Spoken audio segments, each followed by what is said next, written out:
Why did that teacher get fired from your school? Story 1. Mr. Thompson was our high school history teacher, known for his engaging lessons and quirky sense of humor. He often shared amusing anecdotes about historical figures, which made his class a favorite among students. However, one day he mysteriously disappeared from school, and rumors started to circulate about his abrupt departure. A few weeks later, the truth emerged. It turned out that Mr. Thompson had been living a secret double life. He was not only our history teacher, but also the frontman of a controversial punk rock band. His band's provocative lyrics and raucous stage performances had caught the attention of the school board, which deemed his extracurricular activities inappropriate for an educator. While some students and parents rallied behind Mr. Thompson, arguing that his personal life shouldn't affect his teaching career, the school board ultimately decided to terminate his contract. Many students were disappointed to lose such an engaging teacher, but they couldn't deny the allure of his secret persona. As the school year continued without Mr. Thompson, his former students couldn't help but follow his band's progress. They secretly attended shows, purchased albums, and even sported the band's merchandise, solidifying his status as a rebellious legend in the school's history. Story 2. When I was in grade 10, I had this amazing teacher. He would let us do anything. My school had a strict no eating policy, but he didn't give a so we would eat like candy and stuff. One day I was sitting down in the first class of the morning and I missed breakfast, so I decided to bring one of those small packs of Frosted Flakes, a bowl, and some milk, because I knew I had him first class. Middle of the class, I sat down to eat, and the principal knocked on the door, and the teacher opened the door, and the principal saw me eating, and she flips at me. This amazing teacher decides to defend me and started saying, "Oh, it's his class, and mind your own business," and all that. They go in the hall and shut the door. We go silent in class and hear my teacher shout, "I hope you d-." He returns to the classroom right after and looks at the room full of 15-year-olds and says, "She's gone crazy." That was a Friday. He didn't come back Monday or Tuesday or ever. Another teacher told us he moved to Iraq to teach at a college there the week after because the school district fired him. I'm honestly not sure if I was the one that got him fired for eating cereal in class, but he was honestly my favorite teacher ever. Oh, the joys of having a fearless, rule-breaking teacher who prioritizes student happiness over rigid school policies. It's truly a shame when those with the passion and audacity to challenge the status quo end up getting caught in the crossfire. Sneaking breakfast into class may have been the breaking point, but your teacher's willingness to defend you in the face of an uptight principal speaks volumes about his character. Story 3. Miss Peters was a friendly and popular fourth-grade teacher known for her sunny disposition and fun activities. She was especially famous for her delicious homemade cookies, which she would bring to class on Fridays as a reward for her students. Little did we know that her scrumptious treats would lead to her untimely dismissal. One day during recess, several students complained of stomach aches. The nurse's office quickly filled up, and it became apparent that something was amiss. In hushed tones, teachers discussed the situation in the staff room. "I have no idea what's going on," said Mrs. Johnson, the science teacher. "It's like a sudden epidemic." "I heard it's something they ate," whispered Mr. Davis, the gym teacher. "Maybe it's food poisoning?" As the day progressed, more and more students fell ill. The principal, Mr. Thompson, launched an investigation, questioning both students and teachers. "Did you eat anything unusual today?" Mr. Thompson asked one of the ailing students. "Well, Miss Peters gave us cookies," the student replied weakly. The revelation sent shockwaves through the school. A hasty inspection of Miss Peters' classroom revealed a container of rat poison on her desk. The container had been mistakenly grabbed from her home where she'd been dealing with a rodent problem. Confronted with the evidence, Miss Peters tearfully admitted her mistake. "I never meant to harm anyone. It was an accident," she sobbed. Despite her remorse, the school board fired Miss Peters due to the severity of the incident. The school community was divided, with some supporting her and others believing she should have been more careful. Well, it looks like Miss Peters needs to be more careful with where she keeps her rat poison around. An honest mistake, but I think I have to agree with the school board here. You can't just go around poisoning the general population, let alone your own students. Story 4. I was a math teacher in my high school. She was having an affair with one of the health teachers. All the students knew, but the faculty did not until one night. Apparently, she and the health teacher decided to meet at our local Walmart. They used his car to go up on the train tracks and parked to start messing around. A train came and hit the vehicle. That's how everything came out, and our small town was shaken up from the reveals. Story 5. A math teacher at my old high school got fired for having a relationship with one of the female students. He also kept a real chainsaw in the classroom. Not sure why. Also, there was a French teacher who would record all of his classes and take the recordings home so he could watch them privately. Story 6. We had a one-armed teacher in junior high, 8th to 9th grade. I think he taught at a shop. Anyway, he was on the elderly side, mid to late 50s, early 60s. One day in between class, this prick jumps on his back and starts screaming and flailing around. I guess the kid thought it was funny. Well, the teacher didn't. He threw the kid off his back and pinned him against the lockers with his only arm until some other teachers came over. Well, he was fired for assaulting a student. Needless to say, that kid was a pariah for the rest of the time at that school. It's a bird! It's a plane! No, it's the one-armed wonder teacher who can take down annoying students in a single swoop. This incident just goes to show that age and limb count are no barrier to putting a pesky troublemaker in their place. But the real crime here is the school board firing this superhero teacher for defending himself. The kid practically turned himself into a human backpack, for crying out loud. Honestly, I'd pay good money to see this one-armed teacher star in his own action movie. Let's call it One Arm, No Nonsense: The Adventures of the World's Most Badass Shop Teacher. I bet it would be a blockbuster. Story 7. A coworker got fired 2 weeks into the new semester when, instead of uploading a video related to his subject, he instead accidentally continued a previously paused hardcore pee scene on the big interactive screen. The computer he was using was slow and too, so he couldn't quickly exit the video. It went on for a good 30 seconds before someone pulled the plug on the screen. Around the same time, he lobbed the laptop about 30 feet across the class. Story 8. Coach and history teacher, of course. First off, some of the early warning signs we all should have noticed first. He showed up on the first day of school and told us he was a youth minister and that we would always see him in long sleeves and pants because he had tattoos and he regrets them. That he didn't want to accidentally encourage any of us to get some too. 2 weeks later, he is in shorts and polo shirts showing off multiple Looney Tunes tattoos. He taught 6th grade U.S. history out of a textbook, word for word. We did multiple chapters a day and were expected to do every assignment listed for each chapter. This averaged about 3 hours of work a day in 6th grade. He was the only class that year to regularly assign homework, and he received multiple parent complaints about the workload. He would often leave the class alone to read chapters. He would then go out to the hall or parking lot to make out with his girlfriend, who would arrive randomly. He was the middle school track coach, and thus spent a lot of time in and around the middle school locker rooms. Too much time. He took photos of the kids running for the yearbook. These pictures eventually made it onto his work computer desktop, then his phone background. Only the girls, though. But the final straw that got us out of his care, he showed up to a middle school basketball game drunk and tried to yell at the ref. He was fired that day and not allowed back on campus.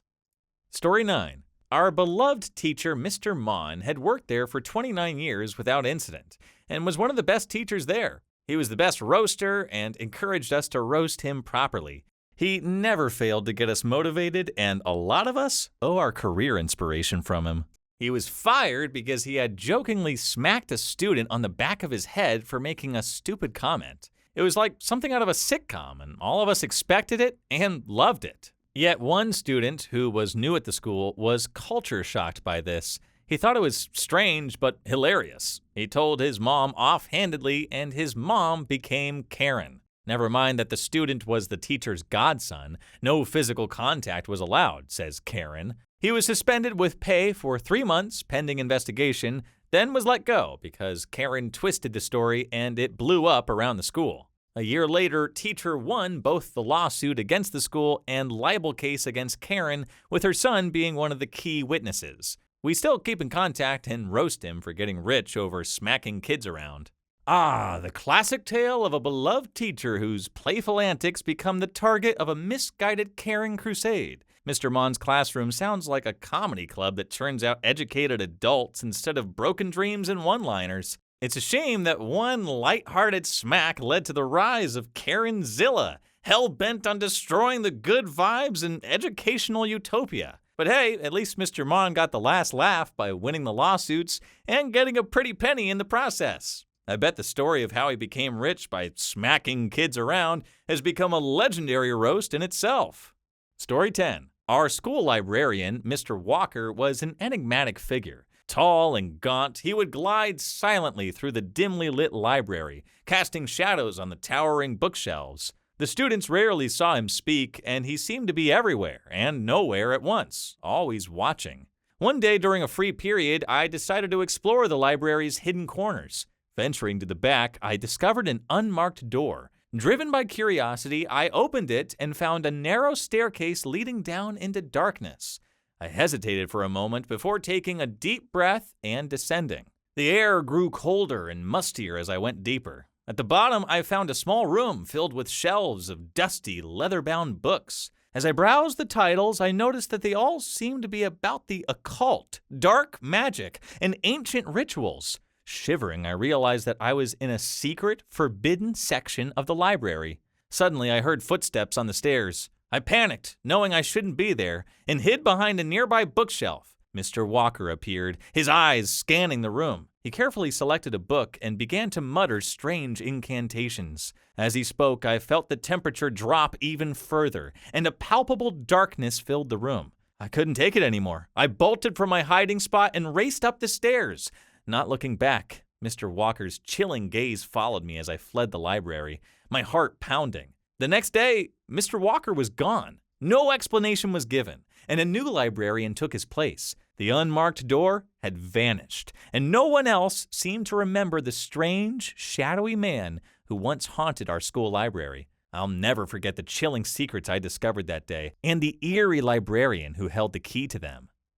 Story 11. Mr. Simmons, our eccentric biology teacher, had a reputation for going above and beyond to make his classes exciting. He would bring in unusual specimens and conduct peculiar experiments, always pushing the boundaries of the curriculum. But one day, his unconventional teaching methods went a bit too far. We entered the classroom to find a large glass tank occupying the center of the room. Inside the tank was a peculiar creature, unlike anything we had ever seen. It was an odd fusion of a fish and a bird, with shimmering scales and delicate feathers. "Class," Mr. Simmons announced with a grin, "today we're going to study this rare specimen I discovered during my recent trip to the Amazon.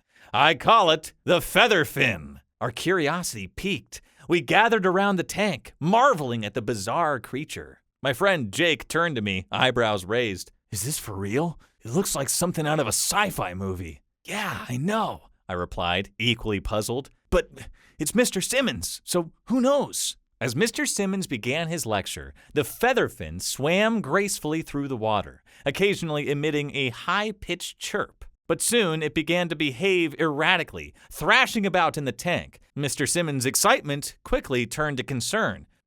Class, please step back," he instructed nervously.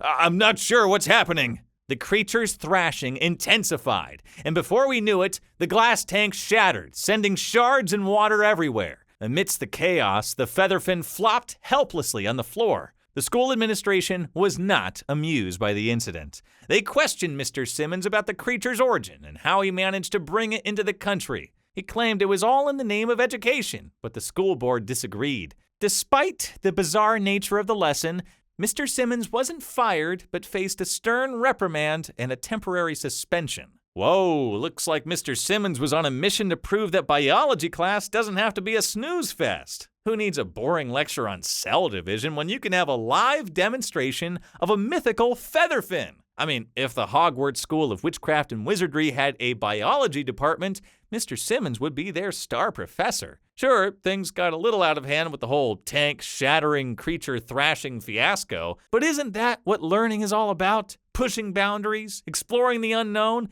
and occasionally cleaning up after a bizarre fish-bird hybrid? At least the school board didn't go full featherfin on him and just gave him a suspension.